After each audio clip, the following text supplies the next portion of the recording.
So good luck. Thanks for setting up the stage. I'm Elia. I'm working on SQL Rooms, which is an open source framework for building data analytics applications. So I'm a software engineer, mostly front end. I've spent a lot of years already working on data visualization applications and data analytics. So I'm trying to kind of automate myself. Even although we now have LLM agents which can do this anyways. But the thing is that I've learned something over the years, some recurrent patterns, and I'm trying to kind of build a framework which makes it easier. So SQL Rooms is a React framework which helps you build applications, and it's very modular. So you pick the functionality you need, and and it's backed by DuckDB, which is a very nice database which is embeddable. You can run it in browser. I'll speak a bit more about that. So it started with this project FlowMapCity, which I built some years ago, where I used DuckDB running in the browser to represent mobility data for cities and transportation agencies to better understand the travel demand, to improve the planning. And here you see, when I move the viewport, zoom in and zoom out, there are lots of DuckDB queries running directly in a browser, which prepare the data for this particular viewport. And it's working pretty well with DuckDB. And now I work at Foursquare, and we are building tools for geographic data analytics. So this is called Foursquare Spatial Desktop. This is a desktop app, Electron, but it uses SQL Rooms as it's the framework to run everything, and uses DuckDB running in. It's not running in browser. It's running in a Python backend, which is part of the Electron app. So DuckDB can be used also as a Python library because it's so embeddable, and that's what we do here. And it gives a bit more capabilities than if we were using the WebAssembly version in browser. So there are some other companies using SQL Rooms. Here, for example, Cosmograph. It's an application for graph and embedding visualization. Here you see scientific publications, and it also runs DuckDB in browser. Also very interactive, different filtering capabilities, and so forth. And this is a company doing transport modeling. So here, basically looking at how basically you can close a street or add a new street, and run modeling and see how the mobility flows will change. So all these apps have to do with data analytics, and this is what SQL Rooms kind of helps with. So one of the reasons I built it, data is powerful, but data alone, there's kind of a gatekeeping, right? It's too technical. You need to have the capabilities to be able to access the data, or you need to have software engineers who would build a software for you to access the data, right? So SQL Rooms is the goal is to make it easier, to make it more democratic, and also I think with the advent of LLMs, it's also easier now because LLMs are pretty good at generating SQL. So you don't even need to know SQL to be able to understand, to analyze some data. You can just express your intent as a sentence in natural language, and then LLMs will generate SQL.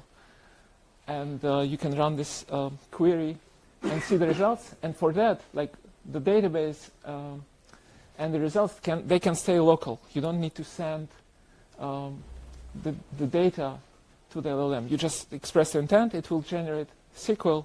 You execute SQL locally, right?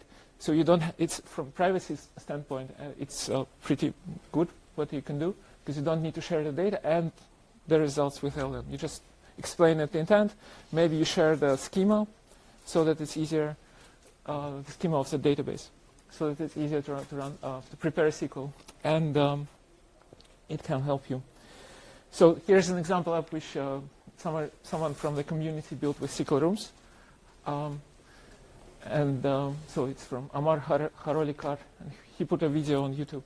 So it's like an app running fully in browser.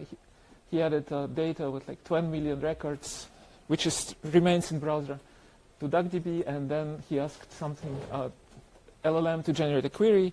It generated a SQL query, it ran in browser, and then SQL Rooms can generate a chart based on that.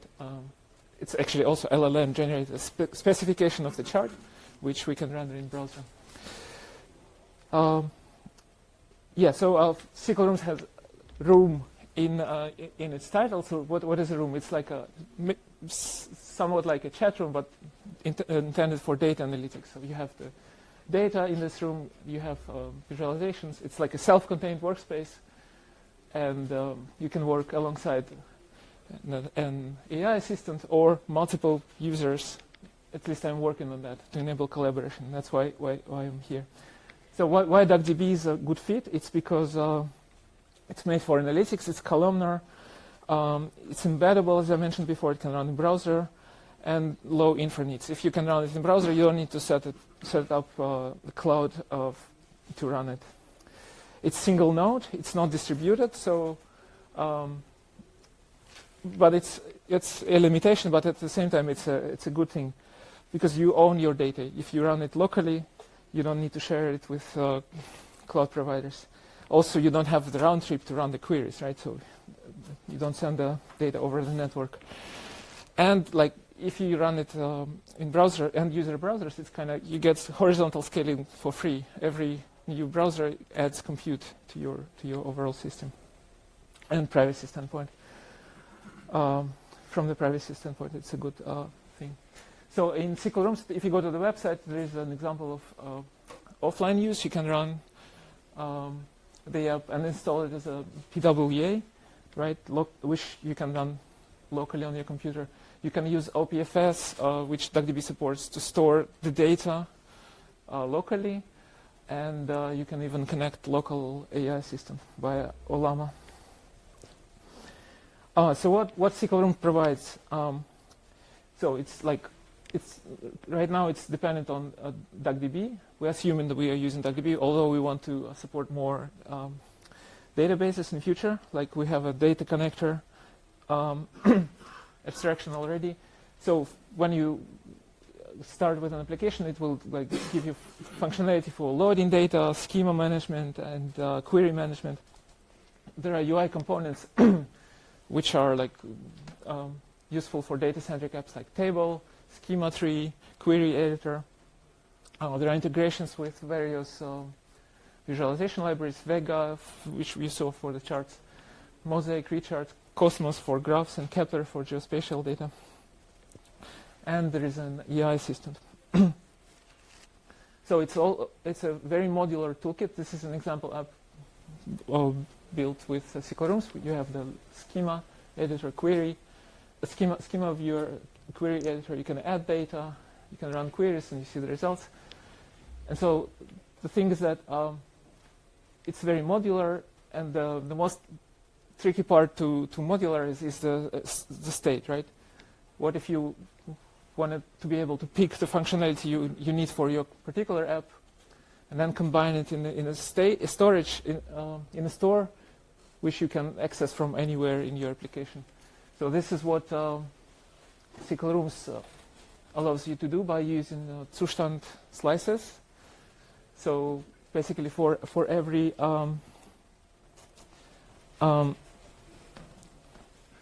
module you want to add to your application, you just add a Zustand slice, and then this will be part of your store and accessible from anywhere in your app. So the room store, you need to initialize it, and you add these slices which you want to pick. You can also decide to add some data to the database, pre-edit, or you can add it later.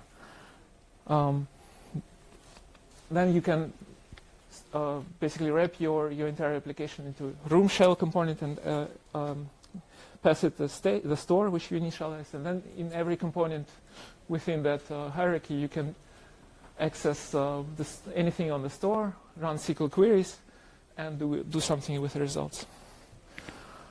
All running in browser. Yeah. So yeah, and to compose different slices in your store, you just like add it to your store. So here I'm adding SQL editor. Then this functionality will be available in my app, and I have access to it via this kind of hook from components, and you can extend it with your custom functionality as well, of course. So collaboration, more interestingly. So coming soon, I'm working on a notebook implementation and Canvas module. And Canvas is actually a really great fit for collaboration. So Canvas is like a 2D 2D notebook. You have also cells which can be queries or visualizations, and you can like arrange them on a 2D surface. And I'm working on a CLI tool, so which you can run just like it will be like a Python module. You can just run with UVX without having to install it, and then you can pass it the name of the database file. It will be a DuckDB file on your computer, which you can like both the data will be saved there and the state of your application. So that when you rerun it, it will like be your kind of project file, and you'll have a reproducible artifact which you can send to someone, or you can, if you run the same server on the server, you can basically other people can collaborate with you on the same project. So to enable this collaboration, I'm working on a CRDT module for which will be also like a slice you add to your store, and so it's close to working. I have a PR. I hope to land soon. So here we specify like the local storage we use, so that we can so that it can still work offline, right? So we can have a copy of the state in IndexedDB in the browser. Here we pass a connector to the sync server and the URL, and this is the important part. We pass mirrors, which is like a specification what part of the state we want to sync, right? We don't want to sync everything on the state. We need to specify which parts and to which data structures. So I've had some experience using YJS. So I built this tool for collaborative map drawing in the past. So I considered YJS first, but then I learned about Loro CRDT, and I chose this because what they have this Loro CRDT mirrors module, which is basically this way of expressing the mapping between your original data structures, JavaScript data structures, to CRDT data structures, right? And this is what I need because SQL Rooms is kind of a framework, and I don't know in advance all the state which will be in your application. You decide, right? You can add your custom state. So we need a mechanism to express like what parts of the state we map to what kind of CRDT structures, and this must be generic enough. And this is what this Loro mirror module enables. So this was one reason, and another reason was that I follow the work of Marimo. Who knows about Marimo notebooks? A few people. So it's like a somewhat similar project, and they recently migrated away from YJS to Loro because they had some issues with YJS. So yes, there is a Python server you can run, which will run both DuckDB database, right? It will wrap it in an HTTP server, and you can access it via WebSockets, and it will do the syncing. So yeah, here I have a short demo of the canvas. So I start the server here, and then I open two web clients, right? So this is the canvas. I can create a query, and the other client sees it immediately. I run the query there, but I don't see the results here because the results are not synced, right? We don't need to sync them. We want to be explicit, like when users actually execute the queries. So we picked what part of the state we sync, and it's not everything. Yeah, but you basically see you can change the data, and the other clients will see it. So yeah, so this is the basic architecture which I'm working on now. So there is a server right now, which will have the copy of the CRDT. It will have a DuckDB instance, maybe some AI agent orchestration, which will have access to the same DuckDB and the CRDT state, and can modify it. So we can have agents running both on the clients and on the server, and multiple clients, right? Sorry. 1 minute. Oh, okay. But I'm at the end almost. Yeah. Sorry.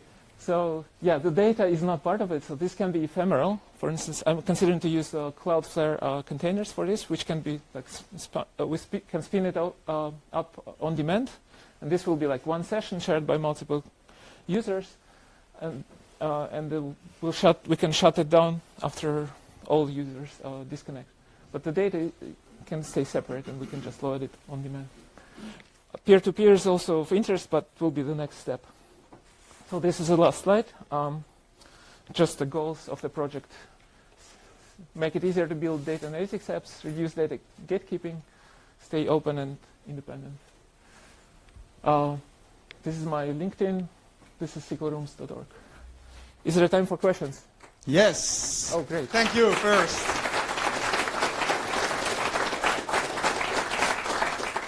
Thank you. Very exciting to see what's possible in the browser nowadays. That definitely wasn't possible like 5 or 10 years ago. So really cool. Any questions from the room? All the way back there. You know what? If you do your question, I'll repeat it for the recording. Could you go into a little bit more detail why JS would not work for your use case? Maybe it was me, but I didn't get your explanation. So it would work for my use case. Sure. Why wouldn't YJS work for my use case? I think it would work, but I just chose it Loro CRDT at the moment for convenience, because they have this mirror functionality, which allows you to express how you map your application state into CRDT data structures in a very convenient way. So for me, that was the main reason. You